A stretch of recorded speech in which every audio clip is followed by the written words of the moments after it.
In 2019 alone, 13.7 million American households, or 10.5% of the United States population, experienced food insecurity.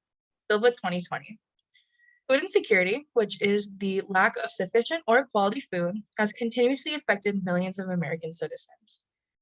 Food insecurity doesn't affect just one type of person, it can affect every single person in America.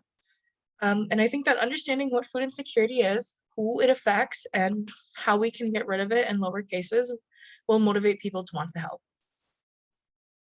Um, so, after a little background knowledge, let's go ahead and talk about what food insecurity is. Like I said before, food insecurity is the lack of sufficient or quality um, food. And Feeding America 2023 believes that there are two types of food insecurity. There is temporary and long term. Temporary would be if you are laid off for a few months and have a little bit of a hard time finding sufficient food. And long term would be like if you were laid off and you became homeless and you were still having a rough time finding sufficient food. And there are a lot of different causes for food insecurity.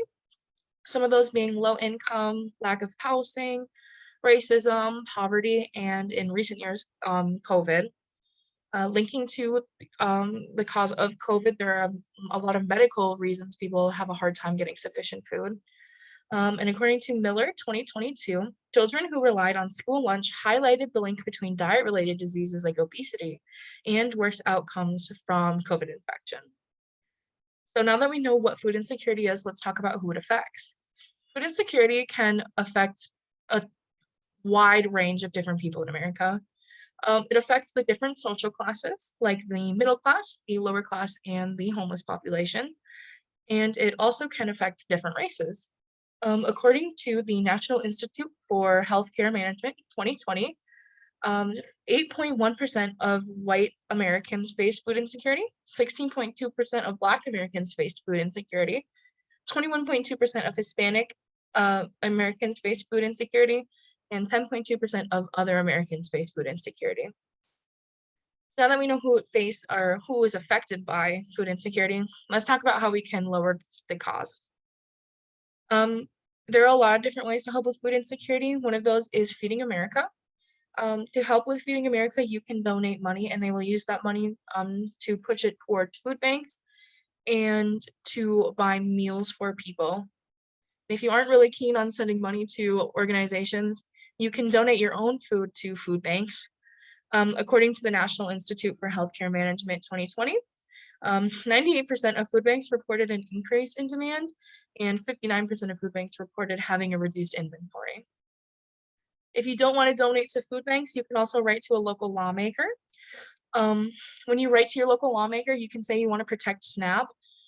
SNAP is something that helps millions of different Americans. They really push that they help children, seniors, and veterans, but they are willing to help everyone and anyone who's dealing with food insecurity. United Way of Central Florida 2021. Now that we've talked about how we can get rid of food insecurity, let's do a little bit of a recap of what we've talked about.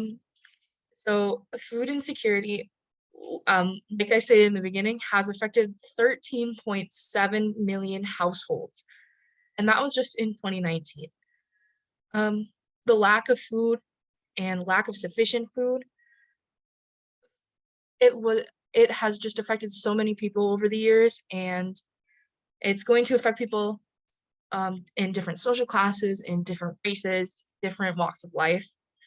And I hope after learning about who it affects, what it is, and how we can help lower causes and cases, it will help motivate people to want to help the cause.